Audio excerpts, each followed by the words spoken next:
మన ముందుకు వస్తోంది పంచాయతీరాజ్ మరియు గ్రామీణాభివృద్ధి పల్లె పండుగ పంచాయతీ వారోత్సవాలు పంచాయతీరాజ్ శకటం. రాష్ట్ర ఉప ముఖ్యమంత్రి మరియు పంచాయతీరాజ్ గ్రామీణాభివృద్ధి శాఖ మంత్రివర్యులు శ్రీ కొణిదెల పవన్ కళ్యాణ్ గారి మార్గదర్శకత్వంలో రాష్ట్ర వ్యాప్తంగా ఉన్న అన్ని గ్రామాలలో పెద్ద ఎత్తున మౌలిక వసతుల కల్పనకు శ్రీకారం చుట్టడం జరిగింది.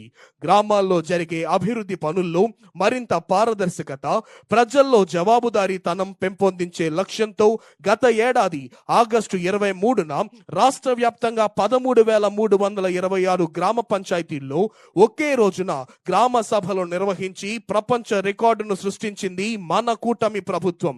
ఈ గ్రామ సభలలో గుర్తించిన దాదాపు 4,500 కోట్ల విలువైన 30,000 పనులకు అంకురార్పణ చేసేందుకు గత ఏడాది అక్టోబర్ 14 నుండి 20 వరకు అన్ని గ్రామ పంచాయతీల్లో పల్లె పండుగ, పల్లె వారోత్సవాలు, పంచాయతీ వారోత్సవాలను నిర్వహించి పెద్ద ఎత్తున భూమి పూజ కార్యక్రమాలు నిర్వహించింది రాష్ట్ర ప్రభుత్వం.